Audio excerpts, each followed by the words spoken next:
নমস্কার, আমি সুস্মিতা। পালবারের কিচেনে আপনাদের সকলকে স্বাগত জানাই। এই প্রচণ্ড গরমে আমি একটা ড্রিঙ্কসের রেসিপি নিয়ে আপনাদের সামনে চলে এসেছি।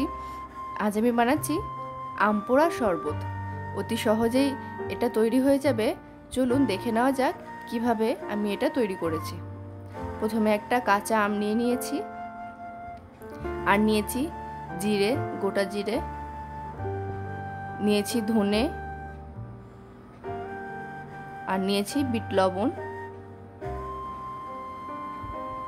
আর নিয়েছি গোলমরিচের গুঁড়ো, চিনি।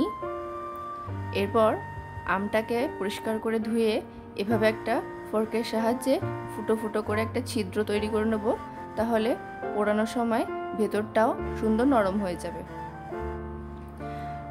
এবার একটা এরকম নেট বসিয়ে দিয়েছি, আমি গ্যাসটা ধরিয়ে দিয়েছি। এর উপরে আমটাকে দিয়ে পুড়িয়ে নেব। আমটা এপিটোপিট করে ভালো করে পুড়িয়ে নেব। মাঝারি আঁচে দিয়ে এটা পোড়াতে হবে, না হলে বেশি বাড়িয়ে দিলে বাইরেটা পুড়ে যাবে আর ভেতরটা নরম হবে না। একটা পাশ হয়ে গেছে, আর একটা পাশ ঘুরিয়ে দিলাম।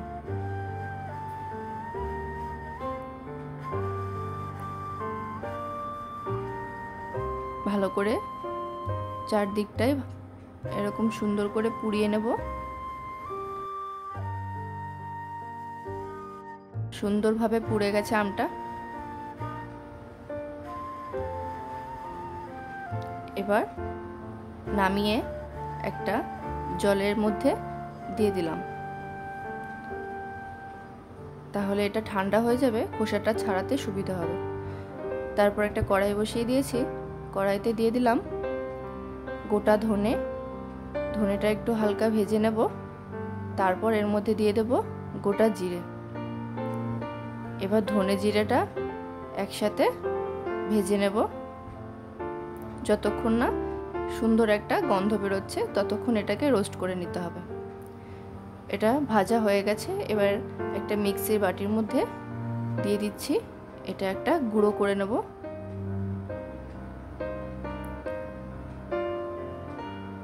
ধনে জিরেটা গুঁড়ো করা হয়ে গেছে, এবার এটা সাইডে রেখে দিলাম। এরপর আমটা ছাড়িয়ে নিয়েছি, এবার চটকে পাল্পটাকে বের করে নেব।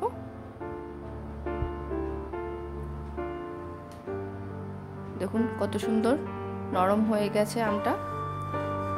এবার পাল্পটা বের করে এই আটিটাকে ফেলে দেব।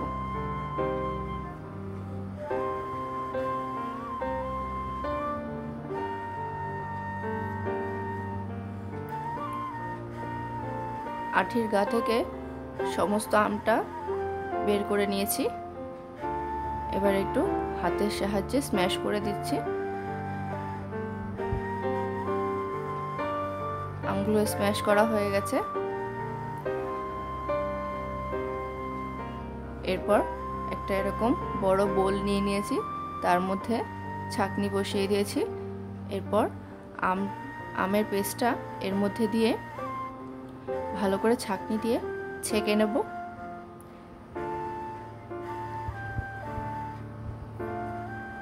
এর মধ্যে সামান্য একটু জল আমি অ্যাড করেছি, তাহলে এটা ছেঁকে নিতে সুবিধা হবে।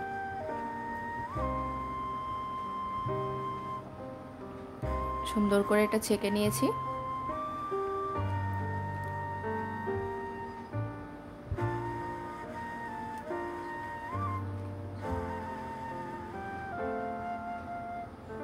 আমের পাল্পটা পুরোটাই ছেঁকে নিয়েছি।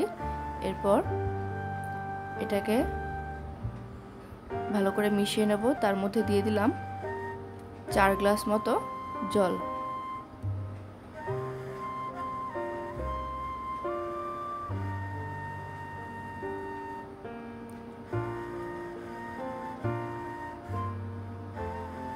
আপনারা যতটা পরিমাণে তৈরি করবেন ততটাই জল এখানে দিয়ে নেবেন। এখানে আমি 4 গ্লাসের মতন তৈরি করেছি, তাই এখানে 4 গ্লাস জল আমি দিয়ে দিয়েছি।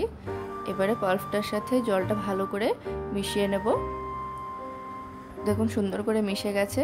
এরপর এর মধ্যে দিয়ে দেব 2 চা চামচ বিট লবণ,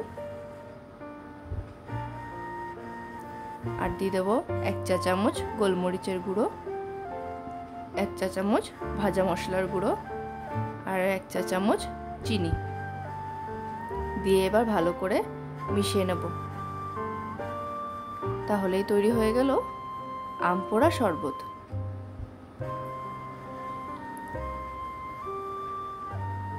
ভালো করে এবার এটাকে মিশিয়ে গ্লাসের মধ্যে সার্ভ করলেই তৈরি হয়ে যাবে আম পোড়া শরবত। প্রচণ্ড গরমে এই ধরনের পানীয়গুলো খেলে শরীর মন দুটোই ঠান্ডা থাকে আর খেতেও খুব টেস্টি লাগে। বাড়িতে অবশ্যই একবার আপনারা বানিয়ে পান করে দেখবেন, আশা করি ভালো লাগবে।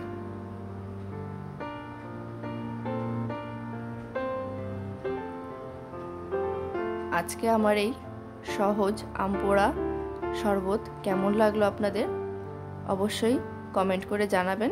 ভালো লাগলে একটা লাইক করে দেবেন আর আমার চ্যানেলটা সাবস্ক্রাইব করে দেবেন আর পাশে থাকা বেল আইকনটা প্রেস করে দেবেন। তাহলে যখনই আমি কোনো ভিডিও আপলোড করব তার ইনস্ট্যান্ট নোটিফিকেশান আপনাদের কাছে পৌঁছে যাবে। ধন্যবাদ।